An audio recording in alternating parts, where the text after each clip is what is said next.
Welcome back to Living on High Alert. I am Rebecca Venegas. Today we're going to talk about voting. We only have a few days left for election. But more than that, I want to talk to you about I encountered my first Karen. I heard about woke culture, cancel culture, Karens, but never personally experienced one. And I was totally surprised and I was shocked at the level of what one person can make another person feel. But more important than that, I'm concerned about the election after. You know, we're either going to have a former president elected or we're going to have a first woman president elected. And if it's going to be anything aftermath of what I experienced a couple of days ago, then we're in for a real awakening. And we're losing sight about the security of our country. So first of all, let me start by saying that this individual, I know. I went to go pick up my mail like I do, and I hadn't seen her in a very long time. And we ran into each other and we said, hello, how are you? And general conversation that you would have with somebody, correct? Wrong. She said, well, what are you going to do, Rebecca? I said, well, I'm leaving for Texas in a few days. And she said, Texas? I said, yes, Well, I've mentioned before that, my son lives there, my great-grandchildren live there, my grandchildren live there, and I, I'm making a trip there. But she said, that's a horrible state. How could you even step foot in that state? That's the terrorist, racist state. I was shocked. All I said is I was going to a state to go visit. But then I began to get my bearings and I realized that this isn't going to be a normal conversation. This is going to be a Karen conversation. And it was very critical to how I was going to handle this conversation and how I was going to get control of this conversation for my own safety. We proceeded to have this conversation and I said, well, we can agree to disagree. I said, because obviously, I'm a Republican. I've always said I'm a Republican. And I didn't become a Republican because I wanted to vote for Donald Trump. I've been a Republican for my whole life. I'm not changing. Okay? As many as my colleague, friends, family. Anyway, she said, please don't tell me that you're going to vote for Trump. She said, no, you better not tell me that you're going to vote for Trump. And I said, yes, I am. I am voting for Trump. As a matter of fact, I went to the polls. I already voted for Trump. Well, that started the Karen part. That started the threatening part of what I experienced. And she proceeded to tell me that, well, no, you're not. You need to go change your vote. You need to find out what you need to do right now, and you need to correct what you did. And I told her, stop. You need to calm down. Wrong choice of words to anybody that is a Karen. Because that only fuels the fire as I experienced. So I try to get control of the conversation, which I never did.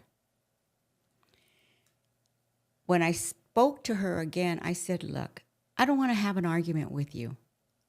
Obviously, you're voting for Harris, and that's your choice. That's your right. Go ahead. I says, we're either going to have a former president reelected or we're going to have a first woman president elected. Oh, no. She says, don't you dare step foot in Texas. I said, okay. I said, I am sorry, but this conversation is over. She said, it's over when I say it's over. And then she started the finger pointing, that in-your-face finger pointing. I didn't step forward like I normally do. I stepped back. And as I said to myself, okay, I'm leaving. I can't encounter her. I can't have conversation with her. And so this conversation is over on my part. As I proceeded to walk away, she grabbed my arm and said, I am not finished. I simply said that, you know what? I don't know what to say to you. I don't know how to address you. I don't need to know how to have a conversation with you. But I do know one thing. This election is going to come and go in 4 days, 5 days, 6 days, or whatever it is. Whoever gets in that office, I can understand now why they call it a November meltdown. I can understand why they have referred this to the next civil war. I can understand why they say that there's going to be riots in the streets. If it's any indication of what I felt that day picking up my mail, we're in a hell of a lot of trouble, Americans. A hell of a lot of trouble. You know, we need to step back and we need to allow everybody in this country to vote as they choose. Now, on the other hand, I just left. I walked out. I said, have a good day. I will never have conversation with her again because this will always be the first part of the conversation. Just think what would have happened if I would have said to her, well, you know, I'm not only going just to Texas to visit, you know, my family. I'm going down to Brownsville because I am going to SpaceX. I am going to go see the building of X because I'm going to do a podcast from there. There's a lot of other reasons why I want to go to Texas. I guess the moral to the story is that I don't know what's going to happen. I have no clue of how anybody that's going to react. But I can take responsibility for myself and say to you, I am not going to react to you. I am not going to bounce off of what's going to take place. I've already voted. I'm going to stay home and watch the election, probably like everybody else is going to do. And whoever becomes the president at that time, I will readjust. If the president becomes Kamala Harris, like it or not, she's the next president for 4 years. If former President Trump becomes president, he's going to be the next president in 4 years. But don't you understand that the national security of our country is at its crossroad?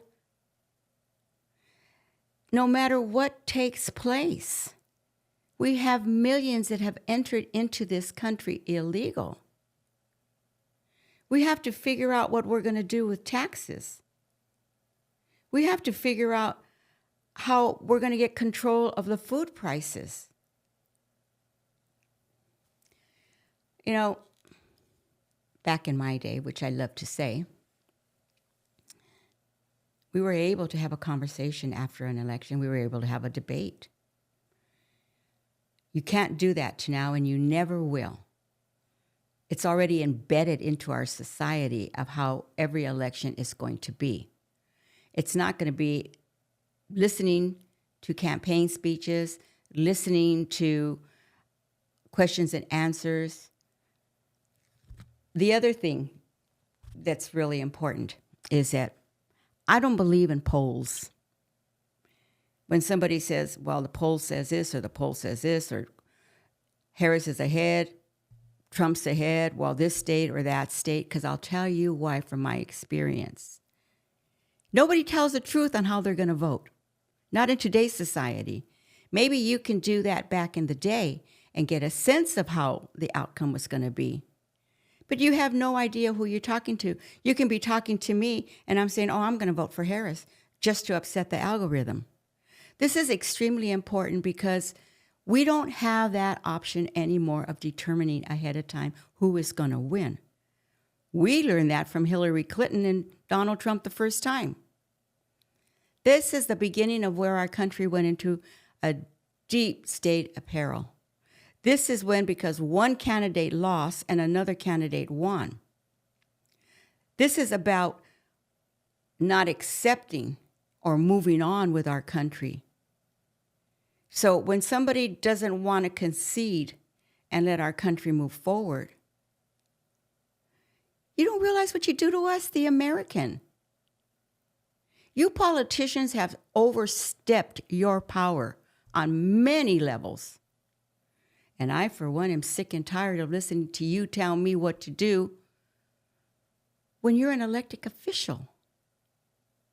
So, again, I don't know what's going to happen. I can only say from my experience for where I used to be when I used to vote to where I am now voting. It's dangerous. And we need to just learn to walk away and let them be what they're going to do and say what they're going to say because they're going to do it anyway. I was not going to make this one of my podcasts on Living on High Alert because there's other things that I want to discuss. But the reality is that you can't. You can't move forward without addressing what is blocking. And we as Americans have to figure out what we're going to do and how we're going to protect our American soil. You know,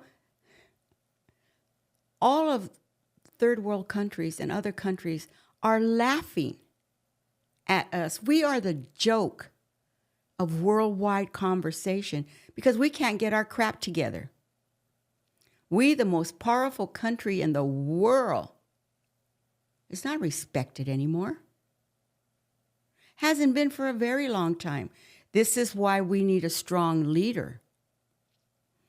So I came up with something that I think is more important, or I should say is equally as important. One thing politicians on all levels in this country have forgotten, and one thing all of the other countries have forgotten. America is the largest consumer in the world. You can't walk anywhere in America and buy anything made in USA. It's very difficult to find. But you can walk everywhere, Walmart, any place, and find everything made in China. Well, you know what, America? Shame on you for allowing that as the consumer. And shame on me for following you and being a consumer. So I'm going to focus on the power that we have as an American. We don't have to go into Walmart and buy made in China. Do we need it that bad? We don't have to go anywhere that a product comes from China. We can stop their growth by our buying power. You know what? It's a simple solution to a masterful problem. But once again, we're too caught up in you vote for that person, can't come to my house anymore. You voted for that person, don't ever speak to me again. So let's get back to what our country needs. We're living on high alert. Let's go back to focus on that we are the consumer. Politicians, we are the consumer. So what I try to do when I go to the market or the store or wherever to buy something, I turn it over and I look. Made in China, put back. Don't need it today. Unfortunately, I can't do that all the time because there are some things that I need.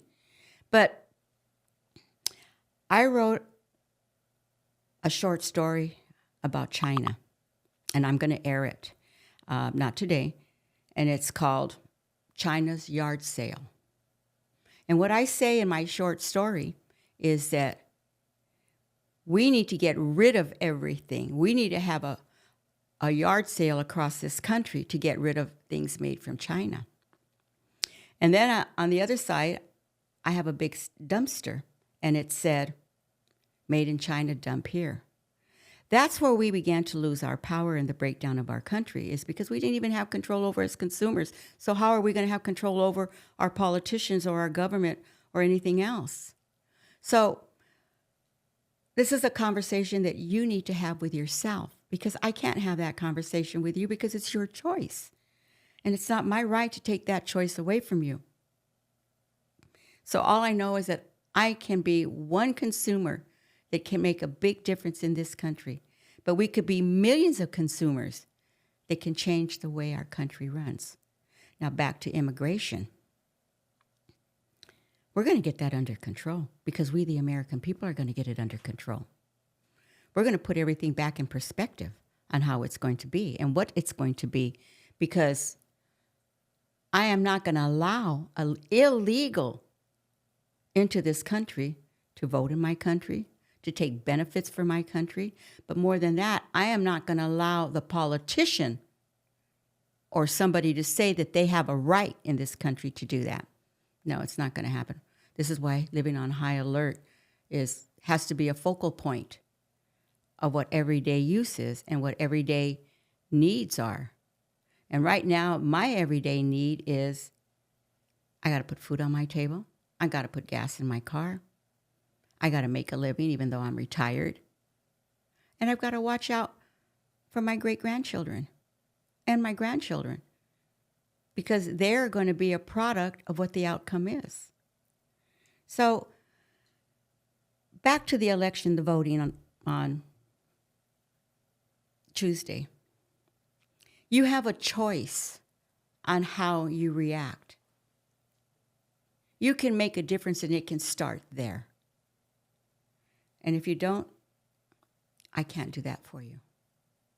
On the other hand, there's other things that I think that this country has been lacking, is that we give our politicians too much power.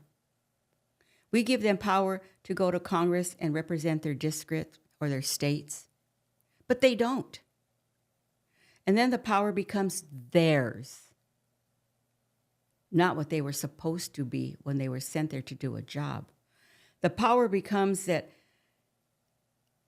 they have the ability to make themselves enriched and to live a good life and go back to their districts and say, yeah, I'm fighting for you. Well, I don't see any fighting for me when I see a country upside down that belongs to me. My country belongs to me and every other one that was born or became a citizen in this country. Now, on the other hand, I find it ironic, since the Trump era, I'll call it, that everybody says that if Trump leaves or wins, they're leaving my country, their country, the country that they have built their wealth in. Okay, the latest one was John Legend. Trump wins, he's taking his family and he's moving to another country. I say, that's your right, John. Do so. But don't come back and use my country to sustain your wealth that you built here to go live in another country. Leave permanently. Change your citizenship. I heard that during the first Trump. Who was leaving? Cher was leaving. She was picking up and she was leaving. She's still here. So my point is that if you want to make such bold statements about an election, then do it. Stop staying in my country and getting a paycheck every week. The other thing is The View. Let me talk about The View. I went to The View a long time ago. I was in the audience when Barbara Walters was there. It was a different view, an enjoyable view. But you know, Whoopi, Joy, Sonny, all of them get on, and they're going to try to tell me how to live my life and call me disgraceful things when they walk away with a paycheck that no matter if they leave The View today, it's not going to harm them. They could care less. They could take all their millions or billions or properties and go to another country. You think they care about us? But we gave them that. Every time you tuned in on that channel, you gave them that paycheck. But I didn't give them the right to tell me what to do. So I want to remind all of you that have said you are going to leave my country if Trump wins. Bye. Because I'm going to have you be accountable for your words after the election if he becomes the 47th president. So you see where the moral to the story goes again, is that we create all of this. We buy these big concert tickets, and then we allow the entertainment to degrade us. The entertainer has a platform. We provide it. with our dollars, that we have to worry about what's going to be on the dinner plate tomorrow. Well, they're dining at 5-star restaurants, buying designer clothes, living the life of luxury we're never going to afford. But I guess that's why they call it entertainment. So there's a lot that's going to happen after election. But my focus is going to be on the security of my country.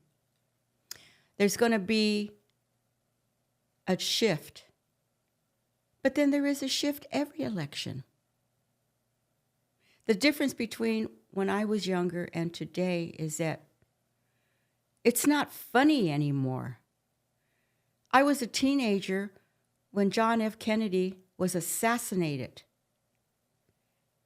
I saw a little bit, from what I could understand at my age, what a country goes through when they lose our leader of the free world. Then right after that, I saw a candidate, his brother, Robert Kennedy, attempted assassination. Again, election turned upside down. Then, in my era, I also watched President Reagan trying to be assassinated and shot.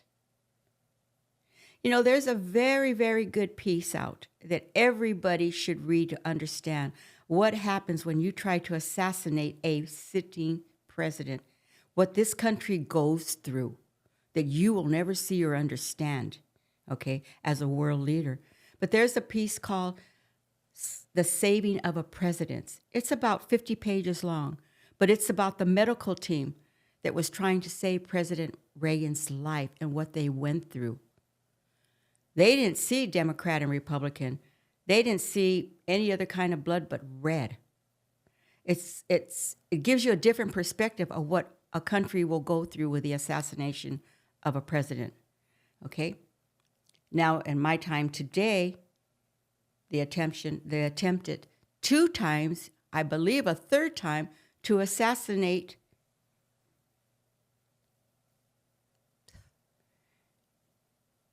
a candidate, former President Trump.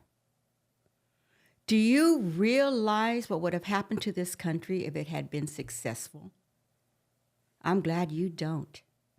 I'm glad we didn't experience, and I don't care if it's Democrat, Republican. It's what our country goes through when such actions are taken and executed. And you don't recover.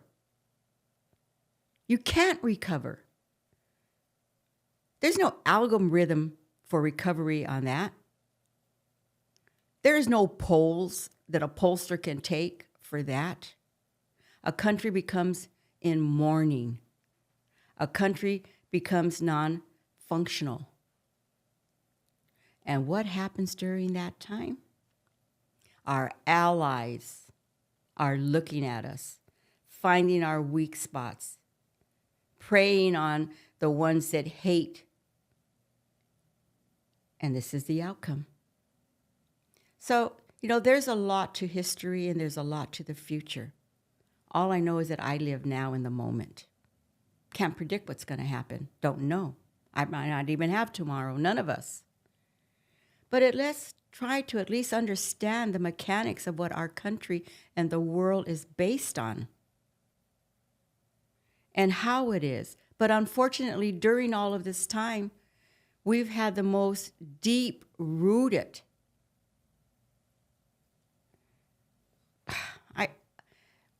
we've had this country run by certain and few people because of the power they have accumulated along the way. And we've put them there. And when there was time to remove them, we did not. So let's go back and try to focus on living on high alert. I think the other thing that I'm going to address today, and that might not have any bearing to a lot of things, is that Mother Earth is a very great planet. And we have destroyed her in so many ways. One, we destroyed her here in America because we dug into her earth to plant nuclear weapons into her mountains, her earth. You know, Mother Earth has endured the trash that we leave along our coastlines, in our oceans. She cries. And she's going to let us know that she's had enough. So let's start protecting our planet. It's the only one we have, just like our bodies. It's the only one that I have. We don't get another one. We don't get a reset button for that. But I have switched my focus a lot on Elon Musk. I don't care what his choices are politically. What I like about this young man is that he is trying to go outside the perimeters of Earth to protect Earth. You know, people don't see that. He is also trying to do his Starlink, which is give internet access to everybody. Wow, is that going to turn an industry upside down? Who's going to make money there?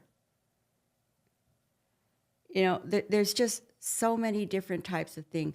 But the one thing that I admire, and it's my choice to admire, agree or disagree with me, is when he bought Twitter. He bought Twitter at the most crucial time in history. And of course, he moved and changed the name to X. But let me tell you what it did for me in my viewpoint.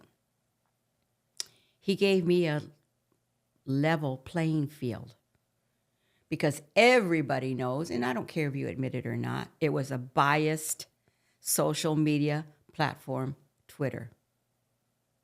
Even Zuckerman came out and said that he was pressured to censor things that were not favorable for the Democratic Party. But you know, it's funny. Why did he do that? He's been on the Senate floor discussing this because he's trying to change the scenario of what's going to happen with anything that comes with social media because we're waking up. You can't censor social media. You have to let it be. Whether we like it or not, I disagree with it or I don't want it. This is what Elon Musk did with X. He gave us all a field of playing that we didn't have before. And the ones that don't like it is because he took away your toys of power. And the ones that do like it, like me, is because he gave me a tool to be able to use. So I thank you, Mr. Musk. I thank you for the timing of you purchasing it. And I hope that it will always be a platform for everybody. I don't want it to be a platform that turns into my side. I don't want it. So anyways, let me go back again and say that certain things have happened, and this is why I am venturing out into podcasting in different states, in different areas. I will be podcasting on my borders because it's something that needs to be discussed. You know, as we took a short break, I was talking to my engineer, Adam, and he asked me a question. He said, Rebecca, how did you get started in all of this? And I think I'm going to elaborate my background so that it will give my viewers, my followers, a little insight to who I really am professionally. And maybe one day I'll get into the personal side of me. But let's start by saying, in my time, it was a man-only dominating world. You know, my mom was a housewife. She stayed home. The man went to work. Mom raised children and went to school. I was a horrible student when I was a child. I could never concentrate. I could never sit still. And back in the day, we didn't know anything about, being dyslexic, being hypertension, kids, just everything in general. We didn't have all of that. But I just wasn't a good student. I could never sit down and listen. And it wasn't that I didn't want to learn. I just didn't know how to learn. So I did not graduate from high school. And when I was 17, going into my senior year, I was an unwedded individual. Back in the day, I was pregnant, not married, and in a household during that era, that was not a disgrace to you, it was a disgrace to your family. So I had to leave my senior year to have my first child, a son, and I did. And I walked out my father's door, my mother's household, when I was 18 with a backpack on my back and my first child, because it was unbearable to live under those circumstances and not be married. It was such a disgrace. You have no idea during that era how hard it was. So I went out and I met somebody and I had my second son the following year. And then after that, I married my second son's father. And then after that, I had my third son. And then when my third son was 10 months old, I got a divorce. And then I went out into the world with 3 instead of 1. And then after that, I realized that, what am I going to do? It's just me. So I get moving on to my life, start doing what normal people do, and then I marry. And to find out when I get married that I have cancer at the age of 25. So I go through all of that, get that done. But how ironic it is that if I had not had my children young, I would have had no children at all due to the cancer. So get divorced from that marriage and move on. 3 kids, no education, no job skills. And I fall into security, private security industry by accident. Pure accident. I had a girlfriend of mine that wanted to go to an event, and she wanted me to go with her. So I did. And I went down to the beach area where the event was, but it was a political event, which I did not know. And I'm there walking on the beach with her, and then we go up to the house because the house was on the beach. And it was a fundraiser, and it was FBI, law enforcement, security, all based on that. So I go, and I meet an individual there. I'm sitting, actually, I was standing out the balcony looking out because I knew nothing of this party. I had no social skills whatsoever to entertain myself in this environment. So I'm standing there, and you got to envision me. I'm 25 years old. My hair is as long as Cher's was, black, petite, Latin woman, young girl. So this gentleman comes over to me, which I'll call Jed, and he strikes a conversation with me, and he says hello, and I say hello. So he says, would you like a glass of wine? Or may I get you something to drink? I don't even know what wine is. I'm not a drinker. So he said, would you like red or white? What's your preference? White. That's how innocent I was during this time. I didn't even know. Of course, I never drank it. I act like I drank it. I zipped it, and it would taste horrible to me. So that was the end of that. I was looking for a soda. Okay, Anyways, it's a funny story. So, but that was the beginning of my career in the private security sector. He took me under his wing. He groomed me for many years, and he saw great potential in me, on my abilities, on how fast I was at things. I just wasn't book smart. But on the job training and in the field, I was incredible, and I didn't even know that I was able to do this. So I spent years learning and developing and became very good at what I did. And one day he said to me 2 things. He says, never work for a government agency. Always stay in the private sector, because you don't know how to live in a box of rules and regulations. You have to be on the outside and be able to maneuver to get your job done, which I did. He said the other thing, understand the meaning between a paycheck and perks. And what that meant is that being that I was a woman in an all-male industry trying to break into security, national security, I was never going to have any leadway. So go after the perks. So I did. I started getting job assignments that didn't pay very well. The work was super hard, but the perks of where I got to go for these assignments was incredible. And the other thing he taught me, actually there was 5. The third thing that he taught me is to know your environment. Never play in somebody else's ball field. Don't play with them because it's their bat, their ball, their referee. You stay on your own side and you work from your playing field for control. And he said, always remember who your boss is, because they are the ones that can make or break you. Even if they're wrong, just go do and correct yourself to learn where their errors are. So when the opportunity ever arises, you can move into any slot and do anybody's job. So never take it as, I don't want to do that. That's not my job. That's not what I get paid for. He said, do it.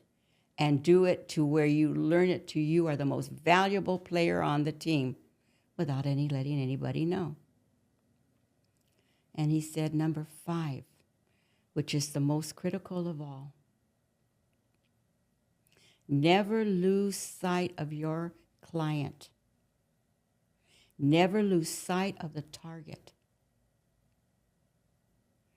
And if you don't agree with what the decisions are that you have to do or go about to complete an assignment, don't take it, because it's not your opinion or your choice to change the outcome of something. So I learned a lot. And during that time to now, I had 5 most incredible assignments in my lifetime. And I'm briefly mentioning them, but I'm not going to go into a great deal about them. I'll talk about it another time. I was an undercover private security agent. Okay. My 5 assignments was, 1 was to infiltrate our national security and get as close and sit by President Bush and Mrs. Barbara Bush, First Lady. And I did. I did that with incredible success, to the point to where Secret Service lost agents, or reassigned, I should say. And I never really spoke about it because it was always a $64 million question. How did you do it, Rebecca? Maybe someday I will review it myself and then make the decision to talk about how I did it. So that put me on the map to be incredible to what I can see life. And being incredible at what you do, and it might be the wrong choice of words, but I see it as that it was such an incredible experience for me that I was in awe of myself that I completed it the way I did. The second one is that I had to bring down one of my own, and somebody I got involved with along the way, which was a learning lesson early on. And I had to be in a grand jury investigation, and I had to testify before a grand jury against this individual, and I did. But I had a really strong other colleague of mine, a lieutenant, and I was in a dilemma. I didn't know what to do. But he said to me, when you testify, you remember one thing. One, what the individual said to you under the sheets stays between you and that individual. What the individual said to you outside is what you testify in court. That was a great learning experience, and maybe someday I'll elaborate on that, okay? The other one is that I had the opportunity to be a bodyguard for 25 years for Frank Collada. He was a Chicago mobster that rolled over and became an informant for the feds. Frank never liked the word informant, and he never liked the word rolled over. To him, it was covering his own ass and protecting himself. When the FBI showed him and had him listen to a surveillance tape, that the closest one to him had ordered a hit on him.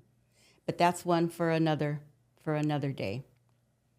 So and the other two I'll talk about later on down the road. So in between all of that, I was an investigator. I investigated and connected the dots for the most difficult assignments. And, well, the fourth one was I was hired by corporate America to find the leaks and loopholes. And what I would do is that I would get hired on by myself without any recommendations or referrals into the Department of HR and find out what was harming their bottom line. And that was very, very interesting because it doesn't mostly come in dollars and cents.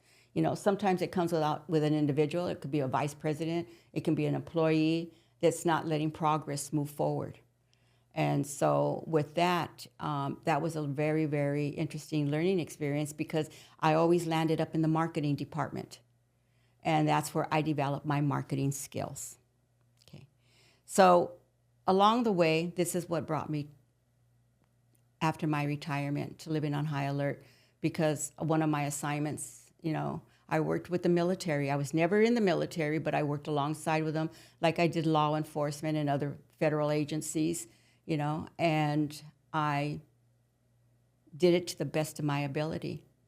I was also on an assignment to protect the president of Panama for a function that was going to be held here in Washington, D.C.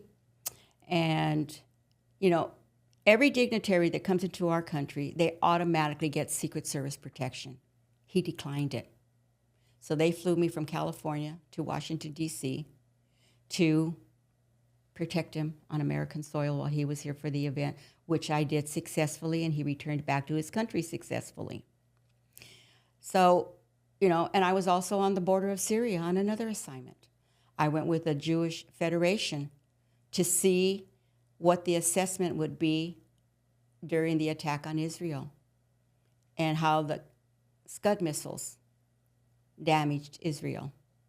So that was another assignment. So this is all in the scope of national security to me. This is all in the scope of what my expertise and my ability is to have living on high alert, because I know what it is. I know what it feels like to be in a third world country. When I was sitting on the border of Syria during Desert Shield and Desert Storm, I said to myself, what the hell am I doing here? I'm a private citizen. I'm not military. I want to go home. But I had to complete my assignment, and I did. So I feel that I can speak on why open borders and unsecured borders in our country is such a danger. And it's going to set a precedence that you don't understand or realize yet, but you will come soon. Because after this election comes and goes, we have to live with the chaos that's going to be filtered, that already has been filtered into this country. So going back a little bit to my engineer's question on, how I got started and why I do what I do now, is because my great-grandbabies are going to grow up. And what are they going to have? They have no history. They have no middle ground. They have really a bleak future. Their education is shot to hell. Going to Harvard was an honor back in that day. Only the elite go to Harvard and all the other ones. Except now, college is just a platform for all of students to grieve of why they hate America. There isn't going to be colleges to me in the future because nobody, first of all, can afford them. And secondly, they're not learning anything. So where's your balance? You have to find your own balance. So back to the question of how I came into this industry and why I feel so strongly about my country. I feel strongly about my country because my brother fought for this country in the Vietnam War. You know, the Vietnam War took away his life. He was 18. He was drafted into the Army, but enlisted in the military of the Marine Corps. He never had a life when he came back, as many millions of our veterans. And now they're fighting for a country that is woke and canceled here. We don't need to go outside of our country to fight other people's wars. What we need to do is have our military stay in our country and protect our walls, our borders. That's how I view the military today. It's not the same as it was when my brother enlisted. Today, all the military is about transgender. It's about woke culture. It's about leaking all our information. You didn't have that back in my day.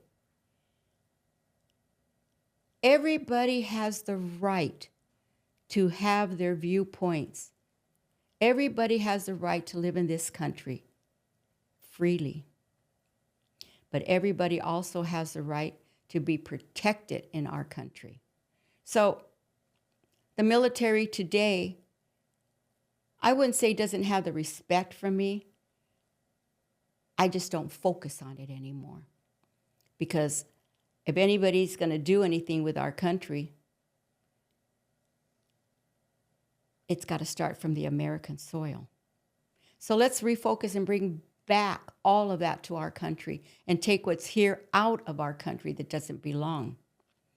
You know, you might get tired of me saying this over and over again, but it's going to click at one given time during this next year. Somewhere, somehow, something is going to put that little light bulb on and say, wow, yeah, okay, I get it.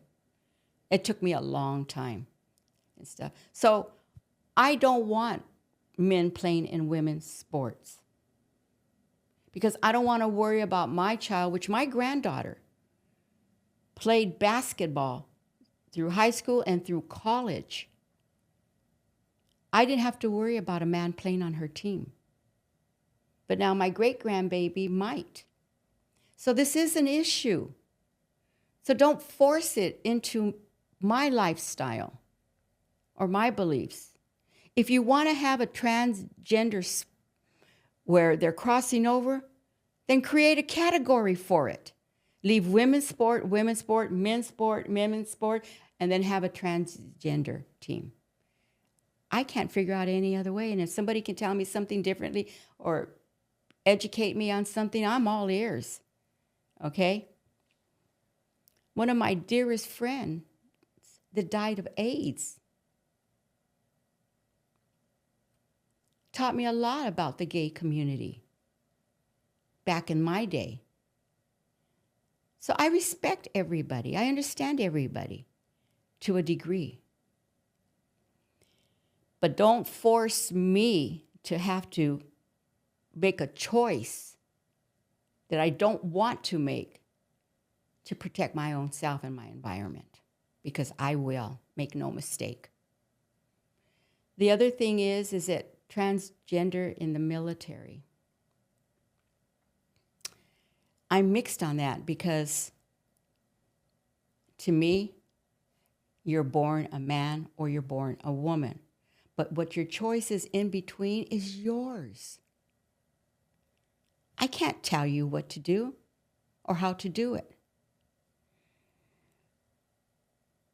But the military has to be based on team effort. It has to be based that you do not leave a soldier behind. I don't care of how you determine that. So if there's going to be transgender in the military, everybody has to get on the same page, because when you're out there fighting in a field, that blood is only one color and it's red. And you're not going to leave somebody behind because this is what they were or aren't now or could be. No. When our foot soldiers go out there to defend something, they need to be focused, and I hope that they are. I hope they get past everything and we move forward. So this is why there's just a lot of things on what leads me to now living on high alert when I look back on my career and where I was and how I started with nothing. Okay? And let's talk about COVID-19. I got it twice. I got it right after I had cancer surgery, a second time I had cancer. Let me tell you, it was not fun. And I don't care how anybody spins COVID. It took a lot of lives. It took a lot of loved ones. It took a lot of people that I know. It took one of my clients. So when I talk about China on another podcast, I'm going to talk about how COVID was a payback to America for all that we were starting to take away from them. China started way back in 1950. COVID started way back in 1950, not 19 COVID. It was our lifestyle back then that brought us to today. It was the changing in between. I'll discuss that at another time. But we have to stay focused on this podcast because we only have a few days left to election. So let everybody vote the way they want. Let's don't destroy anything after. Let's build. Let's rebuild. We're only going to hurt ourselves. We're not going to hurt anybody. We go down and burn down our neighbor's store, the grocery store, then we can't go buy groceries. Let's think about what we're going to do before we do it. You know, I'll tell you something funny too also. I went to vote here in Mesa, Arizona, and I went into the library to vote, and I wore my Trump tennis shoes. But my Trump tennis shoes had the military on them because that's who I support. I might be voting for my Republican Party, but I was focusing on my military. I was respected. Not one person made a derogatory remark to me inside, as I would have done the same for somebody wearing a Harris cap or T-shirt. That's the way it used to be, folks. That's the way it used to be, American. And then when I left and I walked out, I had a gentleman come up to me and said, "Excuse me," as I was walking, and I turned around and I said, "Yes." He said, "I noticed your tennis shoes." I said, "Yes." He says, "I voted for Harris." And I said, "Well, hopefully between you and I, whoever candidate wins, our country can move forward." And he said, "That's the way I feel." Wow, did I feel liberated? I actually had a conversation with an intelligent me for a moment. But we both understood that he saw that I was Trump, but he wanted me to know that he was with Harris, and I respected his decision. And he liked that. And we both got in our cars and went on our merry way. So this is I know it's such a cliche. We say this every time. This is such a turning point. This is going to be the end of something. But this really is a turning point in history.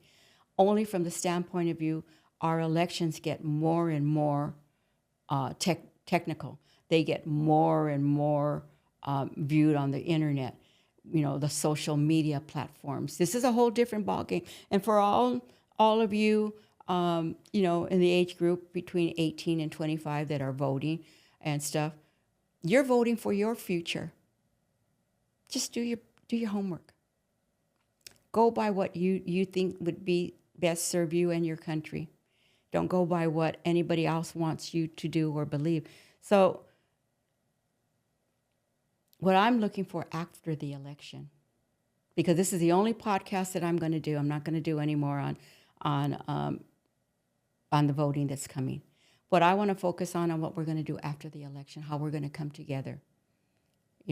How we're going to team up America with Americans to form a better environment for this country. Sometimes I have to laugh because, and I talked about Mother Earth a little bit, and I'll get back onto it on another level, but I laugh because I hear all of these people talk about the carbon footprint that we are leaving. I just saw an interview with John Kerry. He's supposed to be the man to go to for climate change. And he's talking about he's got 1 or 2 jets because he has to alternate them because he has to travel for business. And this is the way that he has to do it. So he's entitled to leave a carbon footprint. I mean, what are you going to do with something like that? How are you going to address something like that? I'm not going to waste my time trying to figure out while he's on this high-powered jet crossing the worldwide, leaving carbon footprints, having a wonderful meal on this jet. Well, I can't even put gas in my vehicle. Okay? I got to focus on me. He's going to do what he's going to do regardless. Because you know why? Back to what I said earlier. We put him in that position. We gave him that privilege. And now we want to take it away from him because we don't like it. You have nobody to blame but us that allow this to happen. So I don't give it too much credence. If he's going to do what he's going to do, hey, probably if I had a plane, I'd be going around the world, but I don't. I have a vehicle that I have to go put gas in that's controlled. That price is out of control for me. That's the difference between the politicians that we elect to go into the White House or into the districts, the Senate, wherever they go. That's the difference between us and them. We don't have that privilege. Understand that. And never will. But back to what I said before. We are the consumer. We are the biggest consumer for any politician. So I try to find some balance with some humor, and I try to find some kind of takeaway from my own interactions of what I'm doing and what I'm learning along the way. But most important, we created this, us, Americans.